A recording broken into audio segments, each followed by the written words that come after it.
الحمد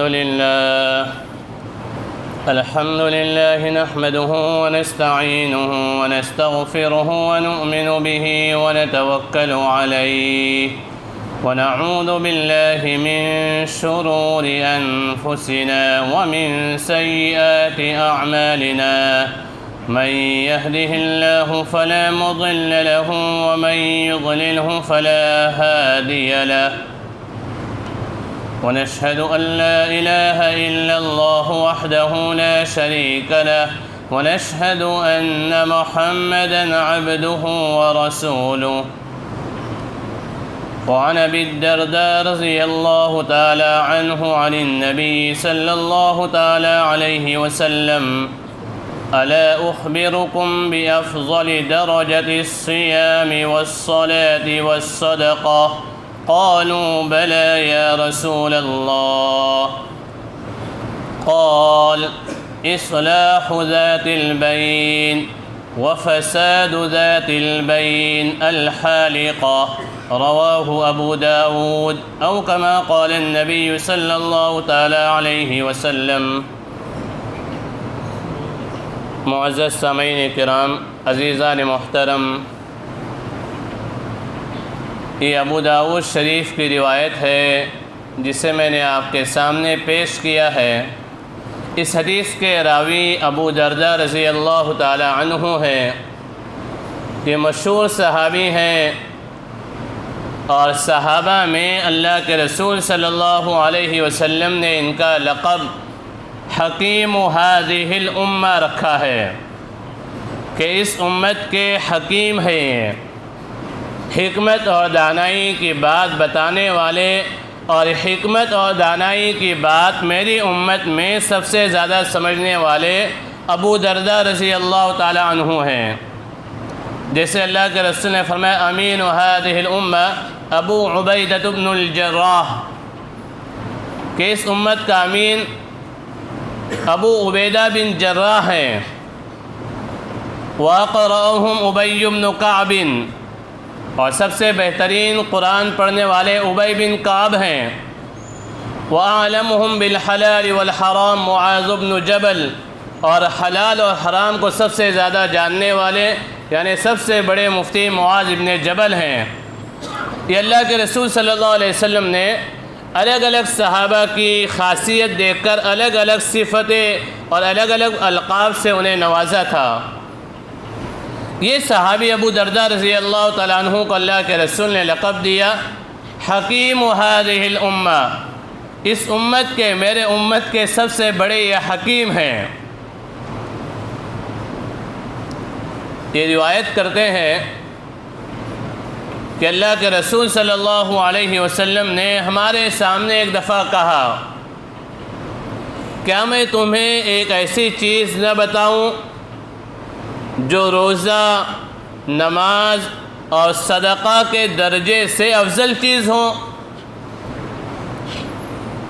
ہم نے کہا کہ اے اللہ کے رسول ضرور بتلائیے۔ اب دیکھیے حدیث میں اللہ کے رسول کیا فرماتے ہیں۔ اللہ کے رسول فرما سکتے تھے کہ یہ جو چیز ہے یہ نماز، روزہ اور صدقے سے افضل ہے، لیکن آپ کا انداز گفتگو ہمیشہ یہ ہوا کرتا تھا آپ کا کہ آپ صحابہ میں طلب پیدا کرنا چاہتے تھے۔ طلب پیدا کرنے کے لیے آپ یہ انداز اختیار کرتے تھے: الا اخبرکم، الا انبئکم، کیا میں تمہیں چیز نہ بتلاؤں، اس چیز کی خبر نہ دوں جو نماز سے افضل ہے؟ صحابہ کو پتہ تھا کہ نماز کی اہمیت کتنی ہے۔ فرائض دین کا ستون ہے، فرض نماز کیا ہے؟ دین کا ستون ہے۔ اور نوافل کے تعلق سے اللہ کے رسول نے فرمایا کہ بندہ نوافل پڑھتا ہے اور مجھ سے قریب ہوتے جاتا ہے یہاں تک کہ میں اس کا ہاتھ بن جاتا ہوں، یہاں تک کہ میں اس کی آنکھیں بن جاتا ہوں، اور یہاں تک کہ میں اس کا کان بن جاتا ہوں، اور یہاں تک کہ میں اس کا پیر بن جاتا ہوں۔ یعنی بندے کو میرا اتنا قرب نصیب ہو جاتا ہے کہ مجھ سے بالکل قریب ہو جاتا ہے اور میں بندے سے بالکل قریب ہو جاتا ہوں۔ یہ صحابہ کو معلوم تھا نماز کی فضیلت، روزے کی فضیلت صحابہ کو پتہ تھی کہ تمام کے تمام عبادات کا ثواب اللہ تعالیٰ فرشتوں کے ذریعے سے عطا فرمائیں گے، لیکن روزہ ایک ایسی چیز ہے کہ میں خود روزے کا بدلہ ہوں، وَأَنَا أَجْزِي بِهِ وَفِي رِوَایَةٍ وَأَنَا أُجْزَى بِهِ۔ یہ صحابہ کو پتہ تھا۔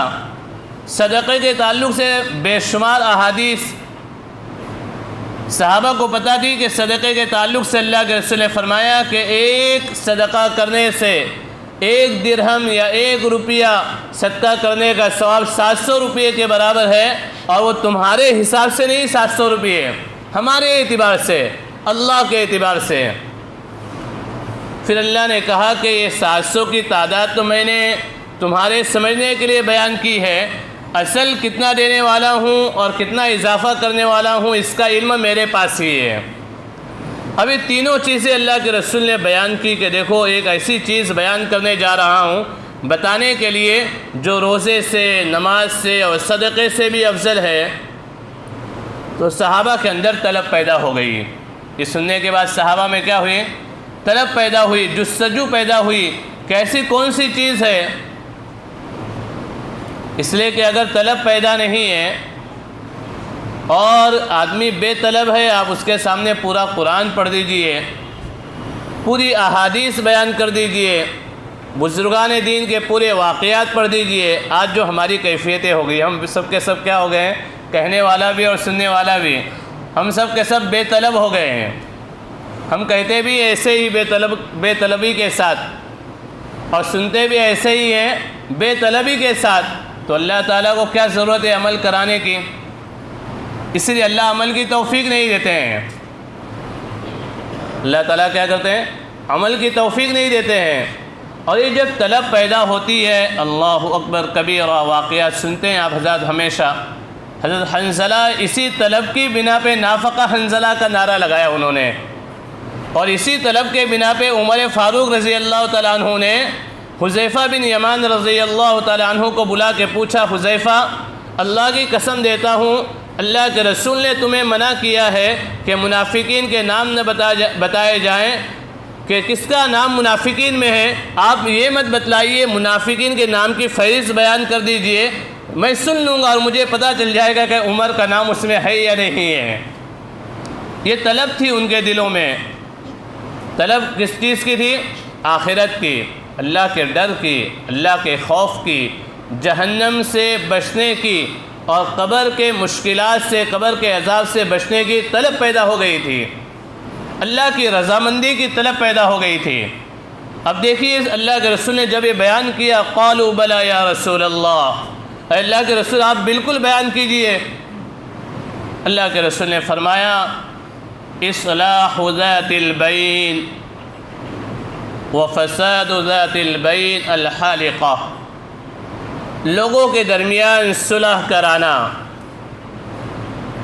لوگوں کے درمیان صلح کرانا، لڑائیاں ہیں، ناچاقیاں ہیں، اختلافات ہیں، گھر کے ہوں، پڑوس کے ہوں، محلے کے ہوں، مصلیوں کے ہوں، نمازیوں کے ہوں، دکانداروں میں ہوں، بھائیوں میں ہوں، بہنوں میں ہوں، خاندانوں میں ہوں، سماج میں ہوں، الگ الگ برادری میں ہوں، جہاں تک ہم سے کوشش ہو سکتی ہے لوگوں کے درمیان صلح کرانا، یہ نفل نماز پڑھنے سے بہتر ہے۔ لوگوں کے درمیان صلح کرانا نفل روزے سے بہتر ہے۔ لوگوں کے درمیان صلح کرانا نفل صدقے سے بہتر ہے۔ اس کی بہتری اور اس کی اہمیت کا اندازہ ابھی آپ کو ہوگا کہ اللہ کے رسول صلی اللہ علیہ وسلم نے اپنی پوری زندگی مبارکہ میں، جب آپ مدینہ شریف میں تھے، اگر آپ غزوے کے لیے نکل گئے ہیں، آپ غزوے کے لیے تشریف لے گئے ہیں، یا آپ عمرے کے لیے تشریف لے گئے ہیں، یا آپ حج کے لیے تشریف لے گئے ہیں، تو بات دیگر ہے، بات الگ ہے۔ لیکن آپ مدینہ میں رہتے ہوئے اور صحت کی حالت میں رہتے ہوئے، آخری وقت میں آپ کی کچھ نمازیں چھٹی ہیں، جو آپ نے نہیں پڑھائی تھی، پوری زندگی میں کبھی ایسا نہیں ہوا کہ آپ مدینہ میں ہوں اور آپ مصلی پہ کھڑے نہ ہوں، آپ نے امامت نہ کی ہوں۔ ایک موقع ایسا آیا کہ مدینہ میں دو قبیلوں میں آپس میں اختلاف ہو گیا، اللہ کے رسول صلی اللہ علیہ وسلم صلح کرانے کے لیے گئے، اور صلح کرانے کے لیے سمجھانے میں، ان لوگوں کو آپس میں ملانے میں، گلے لگانے میں، بات کو، اختلافات کو، نزاعات کو، انتشارات کو جو ان کے دلوں میں سمائے ہوئے تھے اور ان کے دل و دماغ میں بھرے ہوئے تھے، ان کو ختم کرنے میں ایسا ہوا کہ نماز کا وقت ہو گیا، اللہ کے رسول صلی اللہ علیہ وسلم مسجد تک نہیں پہنچ پائے، مصلیوں نے، صحابہ نے بہت انتظار کیا، بالآخر عبد الرحمن بن عوف رضی اللہ تعالیٰ عنہ کو آگے کیا گیا اور آپ نے نماز پڑھائی۔ یہ پوری زندگی شریف میں آپ کا ایک ہی واقعہ ہے، اصلاح ذات البین۔ ہمیں کیا کرنا ہے؟ کوئی لڑتا ہے، کوئی کٹتا ہے، کوئی مرتا ہے، کسی کے سر پھوٹ جاتے ہیں، کسی کا گھر ویران ہو جاتا ہے، ہمیں کیا کرنا ہے؟ نہیں، اللہ کے رسول کی اتنی عظیم الشان سنت ہے اور اتنی اہم عبادت ہے کہ ان تمام نوافل سے بہتر ہے۔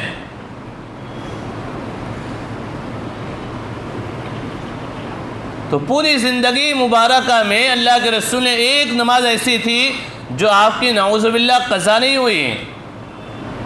ایک صاحب نے کچھ دنوں پہلے کہا تھا کہ مفتی صاحب آپ نے فلاں یعنی ایک مہینے پہلے کا کہہ رہے تھے کہ آپ نے ایسی بیان کہ اللہ کے رسول نے نماز قضا کر دی۔ میں نے کہا نعوذ باللہ، میرے حاشیے خیال میں بھی ایسا نہیں آ سکتا ہے کہ اللہ کے رسول نے نماز قضا کرا دی یا نماز قضا کر لی۔ تو نماز قضا نہیں کی، حالانکہ یہ واقعہ میں پہلی دفعہ یہاں بیان کر رہا ہوں، کسی اور نے اسی جگہ سے بیان کیا تھا جس میں قضا کے الفاظ سے، تو قضا نہیں ہوئی نماز۔ قضا تو پوری زندگی مبارکہ میں ایک ہی مرتبہ ہوئی تھی، جب آپ غزوے سے آ رہے تھے اور رات کا آخری وقت تھا، اور اللہ کے رسول صلی اللہ علیہ وسلم نے حضرت بلال کو ذمہ داری دی کہ فجر کے وقت ہمیں کون اٹھائے گا۔ اب غزوے سے آ رہے ہیں، تھکے ہوئے ہیں، تو اللہ کے رسول صلی اللہ علیہ وسلم اور صحابہ کرام سو گئے۔ حضرت بلال رضی اللہ تعالیٰ عنہ نے کہا کہ میں جب تک جاگتا ہوں تو اچھی بات ہے، میں ٹیک لگا کے درخت سے بیٹھ جاتا ہوں۔ آپ نے درخت سے ٹیک لگایا اور ٹیک لگاتے ہی آپ پر نیند آ گئی۔ اللہ تعالیٰ کو امت کو بتلانا تھا کہ قضا نماز کیسی ادا کی جاتی ہے، اور نماز قضا ہو جائے تو کس طریقے سے ادا کرنے کے طریقے ہیں، یہ امت کو بتلانا تھا، جو نبی کے شان کے خلاف بھی نہیں ہے۔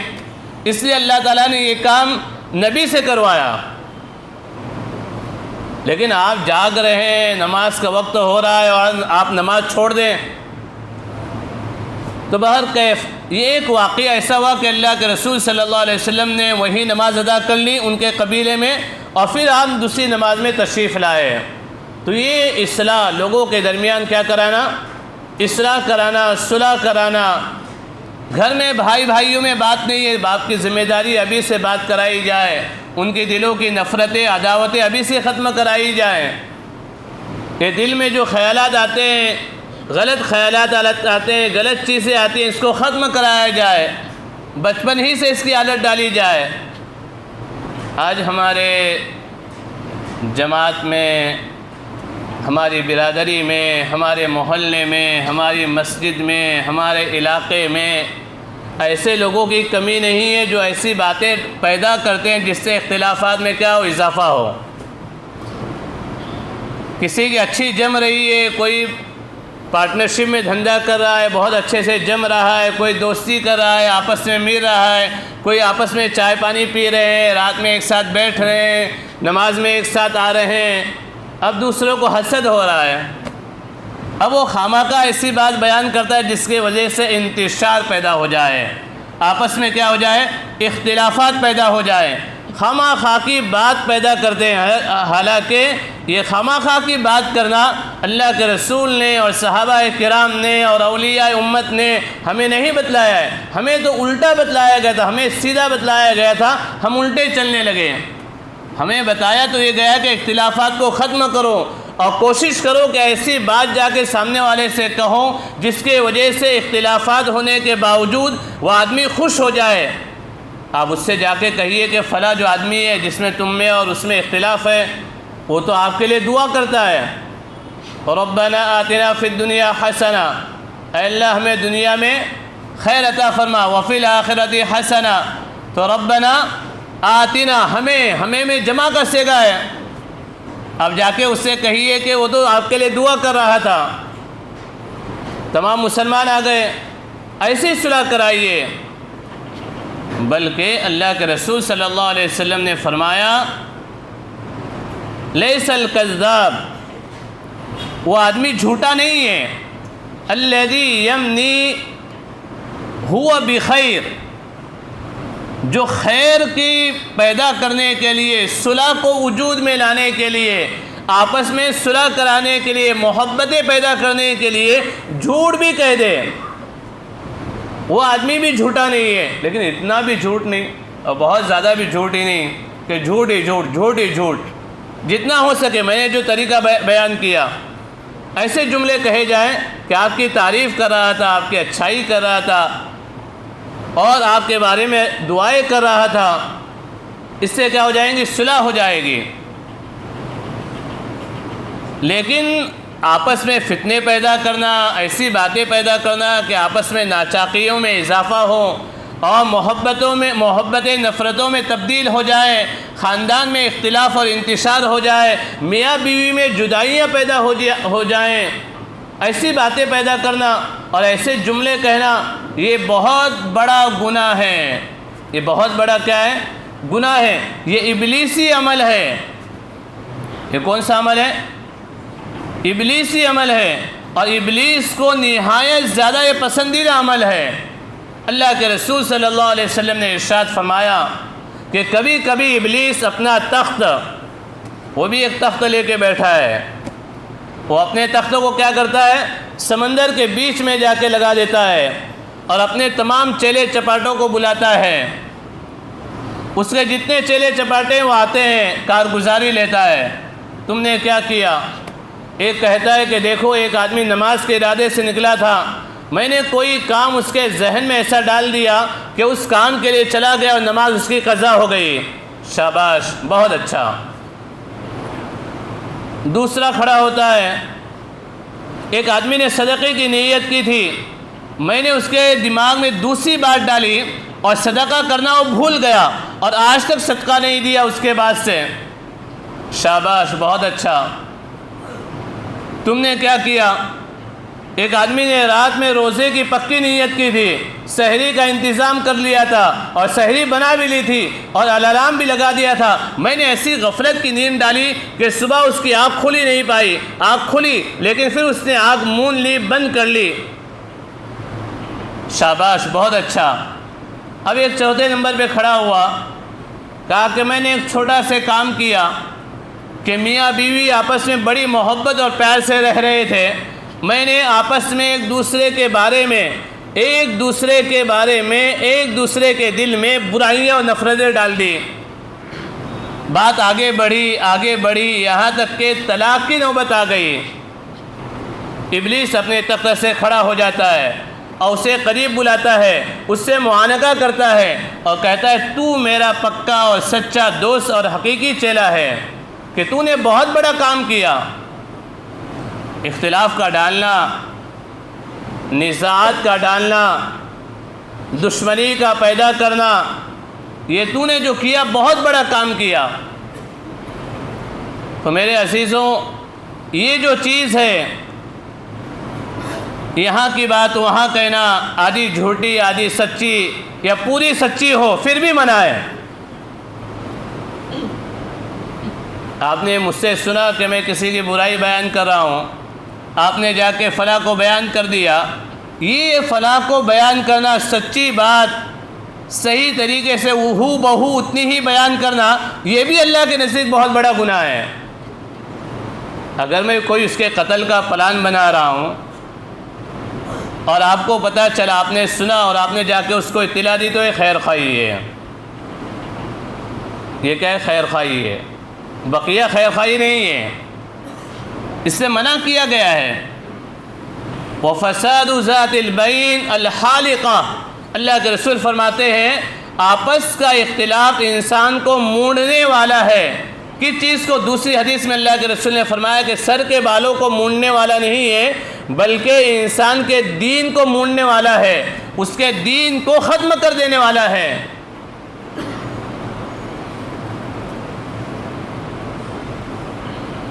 وَفَسَادُ ذَاتِ الْبَيْنِ الْحَالِقَةِ،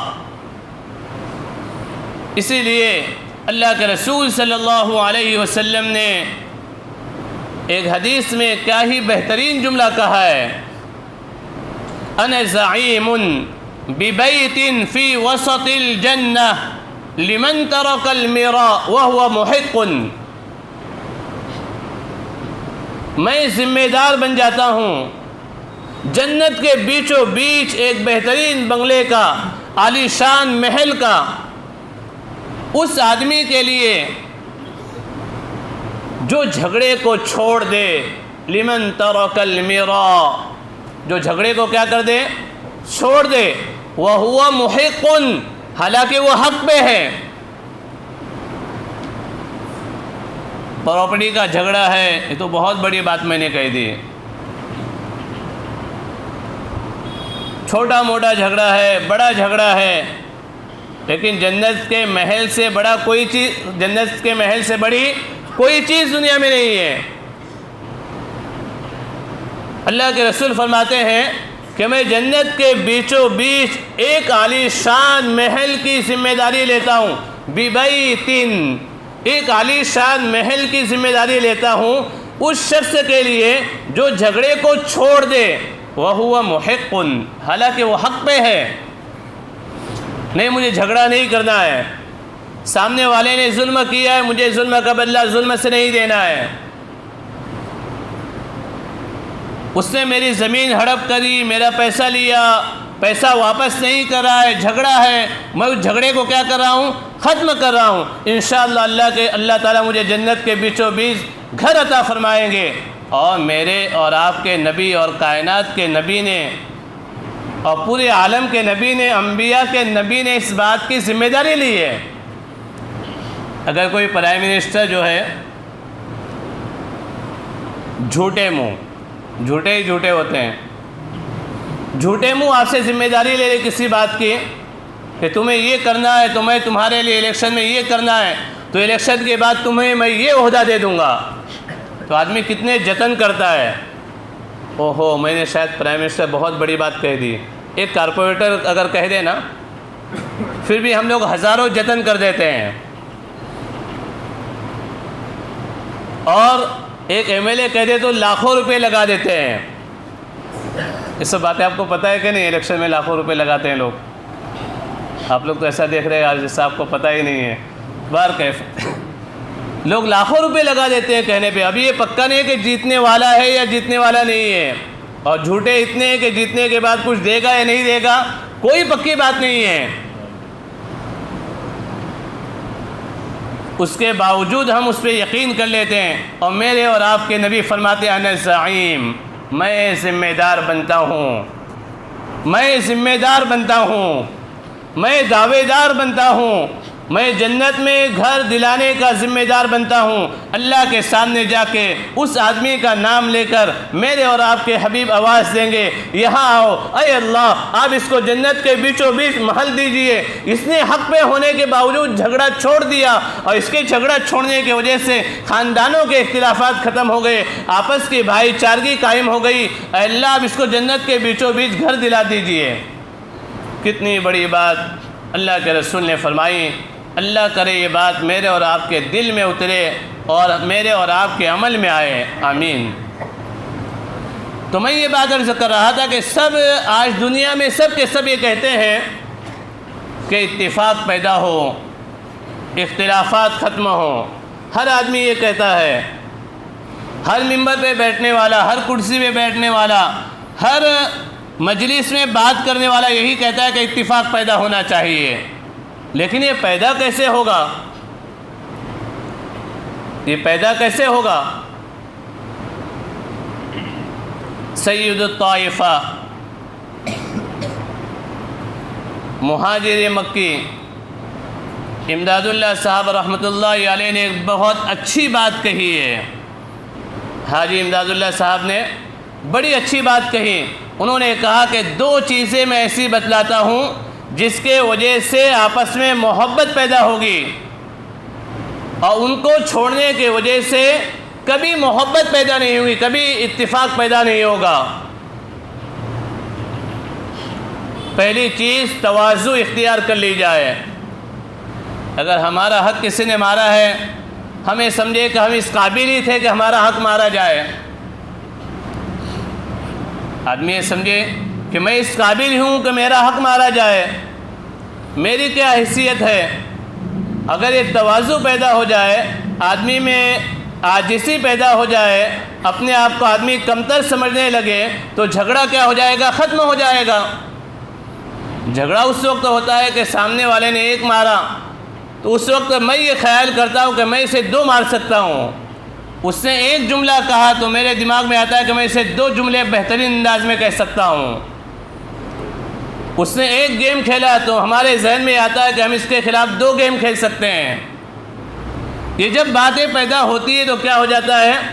اختلاف ہوتا ہے۔ اس لیے حضرت فرماتے ہیں کہ آدمی تواضع کو اختیار کرے، اور دوسری چیز فرمایا آدمی ایثار کو اختیار کرے، دوسروں کو ترجیح دینا،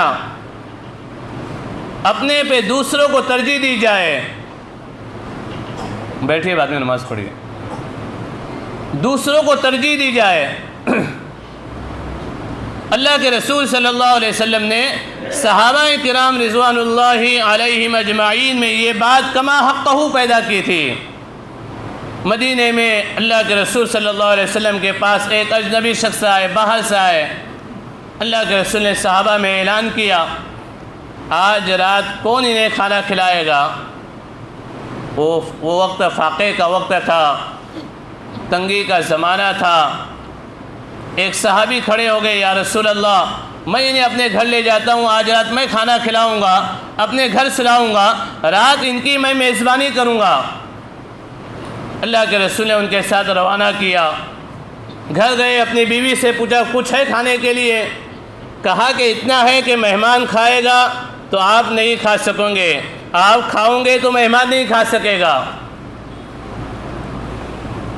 فرمایا کوئی بات نہیں، دسترخوان لگا دیجئے، اور جب ہم کھانا شروع کریں اس سے پہلے چراغ کو درست کرنے کے بہانے چراغ کو گل کر دینا۔